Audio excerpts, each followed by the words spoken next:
Hello friends and welcome to Abhipedia. My name is Manish and in this video we are going to continue from the last video where we left off, and we are discussing the multiple choice questions for CAPF Assistant Commandant exam. तो अगर आपने अभी तक channel subscribe नहीं किया है, please subscribe to the channel and hit the bell icon ताकि इन सब वीडियोज़ के नोटिफिकेशंस आपको मिलते रहें. So the result of Abhipedia is there for everyone to see. We have more than 25 selections in the last year, and all these are the toppers of the CAPF Assistant Commandant exam. And if you also want to join the course and you want to be the person on that board of toppers, then you have a 7-day free classes opportunity. तो अगर आप इस course को join करते हैं, you can avail of the demo classes for 7 days totally free of cost. And for that you can visit abhipedia.abhimanyu.com website, or you can contact on this number 78377 73651. So let's get started, and we will be discussing the MCQs for geography. First one, which of the following is not an ocean current? इनमें से कौन सा एक ocean current नहीं है? Now for this you need good understanding and good memorization also of facts that are required कि important ocean currents कौन कौन से हैं. So the options are Benguela, Humboldt, Canary and Osaka. इनमें से कौन सा एक ocean current नहीं है? The correct answer is Osaka. Benguela, Humboldt and Canary are really famous ocean currents. So let's take a look at this particular map. तो ये map है जो आपको अच्छे से memorize करना है. So for example, if we look at those ocean currents here, you have the Canary current over here, right? You have the Canary current over here, then you have Benguela current over here, and the Labrador current is over here. So these are the currents, but the Osaka current is nowhere to be seen, right? तो ये सारे के सारे ocean currents जो हैं ये आपको पता होने चाहिए. Next question, which one of the tributaries of the Ganga flows northwards? Now this is a direct question from the physical geography of India, that is drainage. Again, so I always say that maps play a decisive role in geography. अगर आपको India का political और physical map और world का political और physical map अच्छे से आता है, you will be able to tackle more than half of geography questions with ease. तो ये भी एक सीधा सीधा इंडिया का फिजिकल मैप से पूछा गया क्वेश्चन है कि इनमें से कौन सी गंगा की ट्रिब्यूटरी नॉर्थवर्ड्स फ्लो करती है. Now we know that if this is the map of India रफली, something like this. So Ganga flows in this direction. तो इसकी कुछ ट्रिब्यूटरीज साउथवर्ड फ्लोइंग है, कुछ ट्रिब्यूटरीज नॉर्थवर्ड फ्लोइंग है. तो इसका मतलब इनमें से 3 नदियां ऐसी हैं जो साउथवर्ड फ्लोइंग है और एक नदी ऐसी है जो नॉर्थवर्ड्स फ्लो करती है. आपको उस नदी का नाम बताना है. So the options are A Kosi, B Ghaghara, C Son और D Gandak. So Kosi, Ghaghara, Son, Gandak. Let's take a look at the map. Kosi, Ghaghara, Son, Gandak. So Kosi, Gandak and Ghagra, these are south flowing rivers, जबकि Son flows northward. So आपका आंसर हो जाएगा Son. So for this you need a good understanding of the physical map of India. Question number 3. The southern part of Indian mainland from the south of river Krishna till the southern tip of mainland India at Cape Comorin is known as what? So basically India की जो peninsular India है उसकी costs को कुछ नाम दिए गए हैं. So which of the following is the name of the eastern coast of India from the, you can say, from Andhra Pradesh till the south of Tamil Nadu? Is it the Konkan coast, the Gujarat plains, the Coromandel coast or the Malabar coast? Let's take a look at that map. That's why I have included all these maps so that it will be easier for you to understand. तो ये peninsular India है. Peninsula means a piece of land that is surrounded by water from 3 sides. तो ये एक piece of land है India जो कि 3 तरफ से water body से घिरा हुआ है. So इसमें this coast here is known as Konkan coast.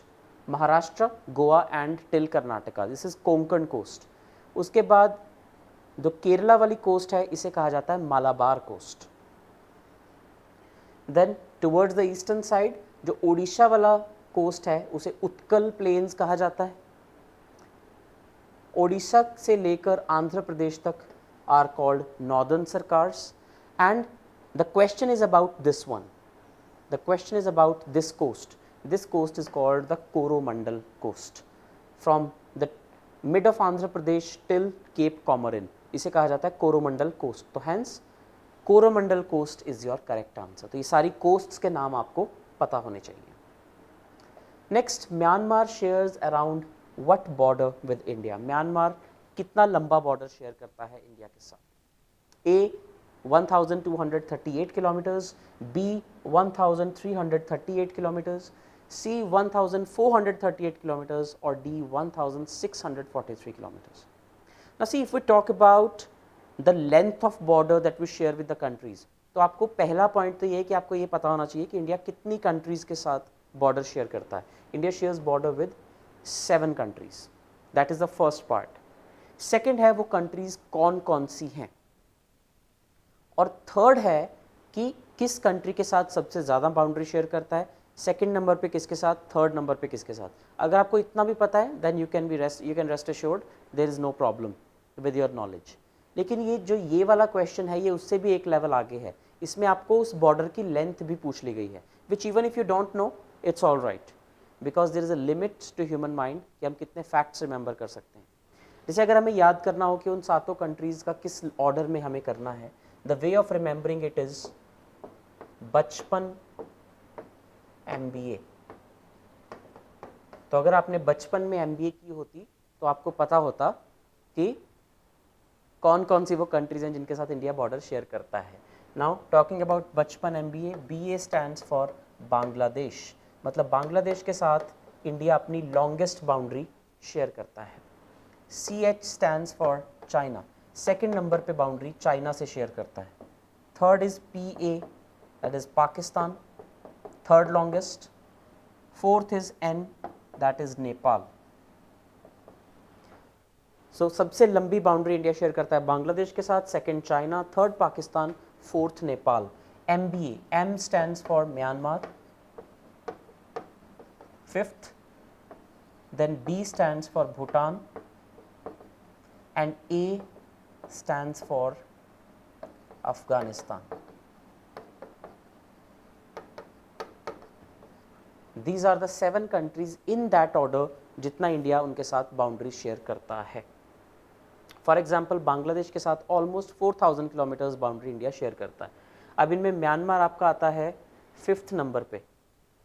So you cannot even guess because the options are close, but this is just telling you कि इतना भी अगर आपको पता है तो वो बहुत है. but the question is asking about the exact number, और इसका रीज़न ये है ये न्यूज़ में था. so if we look at the map, India shares 1643 kilometers of boundary with Myanmar. ये न्यूज़ में इसलिए था because last year there was a coup in Myanmar in which Aung San Suu Kyi was deposed by the military dictator in Myanmar. तो उस time पे news में आया, तो इसलिए क्वेश्चन जनरेट हुआ. Next, in determining India's climate major role is played by Himalayas. What is that role played by Himalayas? Himalayas क्या role play करते हैं इंडिया के क्लाइमेट में? Number 1, the east west extension of the great Himalayas. So if this is India, the east west extension, ये सारे हैं Himalayas. East west extension of the great Himalayas does not permit the summer monsoons to cross it and does keep sojourn restricted to India. Yes, काफ़ी हद तक ये सही है. Monsoon winds जो हैं वो इनको ज़्यादा आगे नहीं जाने देता, इसलिए यहाँ पे रेनफॉल बहुत देर तक होती रहती है in north India. Next, they direct the summer monsoon towards the north west. यहाँ से टकरा के the monsoon goes towards the north west. This is also correct. During the winter they stop the southward penetration of cold and dry polar air. ऊपर pole से जो air आ रही है उसको काफ़ी हद तक नॉर्थ इंडिया में आने से रोकता है, जिससे कि बहुत ज़्यादा आइसी कंडीशंस यहाँ पे नहीं बन पाती हैं. This is also correct. तो all of the above is the correct answer. This is how much Himalayas have an impact on the Indian climate. Maybe we never realize it, but after reading these facts, we do realize it.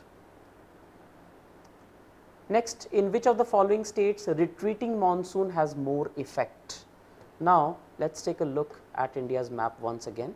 That's why I am drawing this time and again, so that you get an idea. Something like this roughly is the map of India. Roughly, I know my drawing is not good. Roughly this is the map of India. Question पूछ रहा है retreating monsoon का सबसे ज़्यादा impact कौन सी state पे होता है?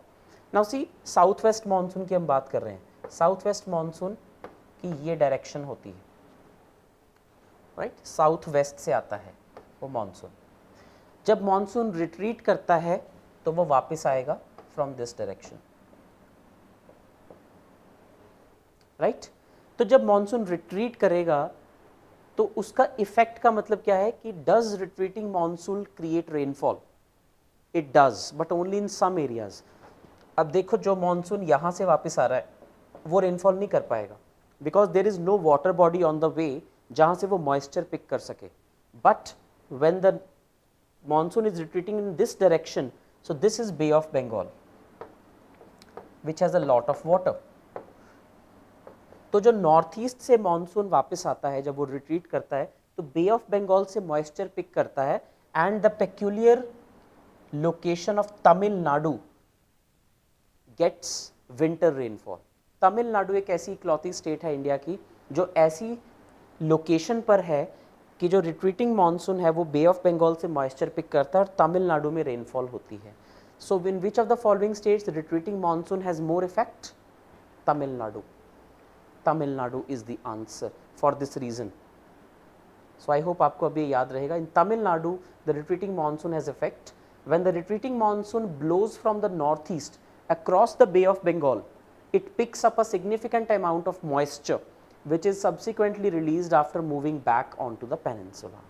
So because of that unique location of Tamil Nadu at the tip of Cape Comorin towards Bay of Bengal, the retreating monsoon has or does rainfall in Tamil Nadu. Question number 7, layman discontinuity is found between. तो एक previous video में भी मैंने इससे मिलते जुलता एक question आपसे पूछा था. So the geomorphology की जब हम बात करते हैं, so the surface of the earth is made up of various layers, और उन सभी layers के बीच में थोड़ी थोड़ी discontinuities हैं जिन्हें किसी ना किसी geologist के नाम पर रखा गया है. सो लेमैन डिसकंटिन्यूटी, इनमें से कौन सी दो डिसकंटिन्यूटीज, कौन सी दो लेयर्स के बीच की डिसकंटिन्यूटी को कहा जाता है? The answer is inner core and outer core. Let's look at the answer. So layman discontinuity inner और आउटर कोर के बीच में जो होती है इसे कहा जाता है. सो this is outer core, this is inner core. तो इनके बीच में जो डिसकंटिन्यूटी है दिस इज लेमैन डिसकंटिन्यूटी. और भी बहुत सारी हैं. सो मोहोरोविक डिसकंटिन्यूटी जो होती है क्रस्ट और मैंटल के बीच में. रेपिटाइट डिसकंटिन्यूटी अपर मैंटल और लोअर मैंटल के बीच में. गटनबर्ग डिसकंटिन्यूटी लोअर मैंटल और आउटर कोर के बीच में, यानी कि कोर और मैंटल के बीच में. और layman discontinuity outer core and inner core के बीच में. फाइनली कॉर्नर रॉड डिसकंटिन्यूटी अपर और लोअर क्रस्ट के बीच में. तो ये 4-5 डिसकंटिन्यूटीज जो हैं ये आपको याद करनी है. Next, question number 8, a very interesting question, again a question from the drainage system of India. Near Lake Mansarovar in Tibet, and this is one of those factors that has one of the most impacts on India's vegetation and India's geomorphology also after Himalayas. ये एक ऐसा factor है जिसका सबसे ज़्यादा impact है at least north India में. Near the lake Mansarovar in Tibet, the river which has its source are, Mansarovar lake से बहुत सारी रिवर्स निकलती हैं या उसके आसपास से बहुत सारी रिवर्स निकलती हैं. So there are two major sources of rivers in North India.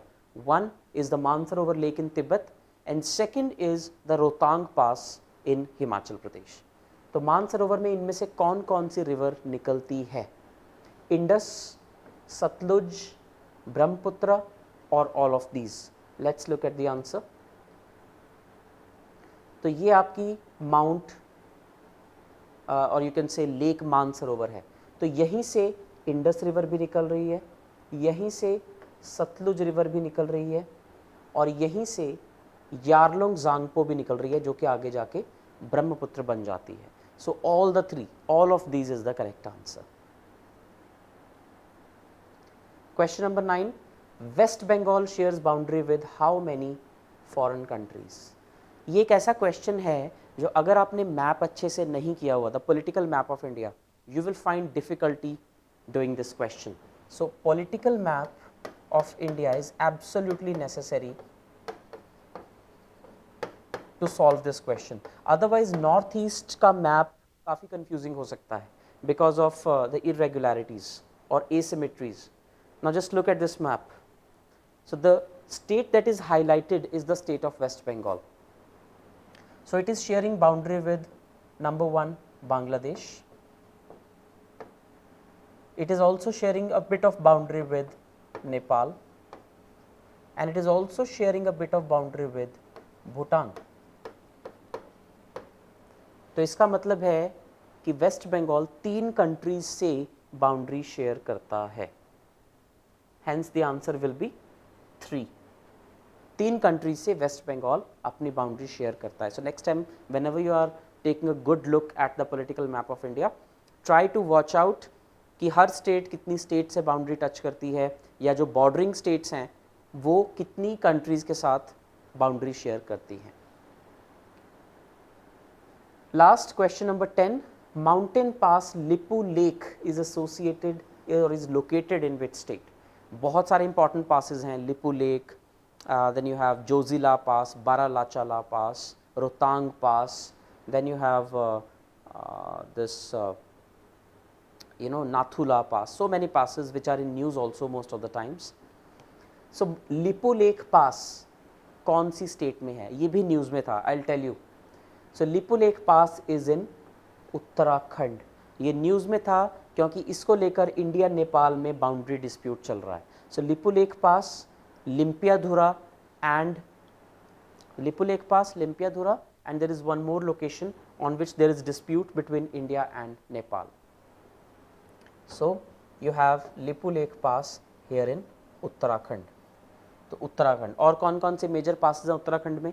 नीति पास, माना पास एंड मुलिंगला पास. उसके अलावा Rohtang pass is in Himachal Pradesh. Then you have Banihal, Zojila pass and Khardungla pass. ये सारे जो हैं आपके जम्मू एंड कश्मीर में हैं. तो ये कुछ इंपॉर्टेंट पासेस जो हैं आपको पता होने चाहिए. So that is all for this video. I hope you liked it. I hope you learned something new, and I hope you learned the importance of looking at the map. That is all for this session. Thank you so much. Take care, and I'll see you in the next class. Thank you.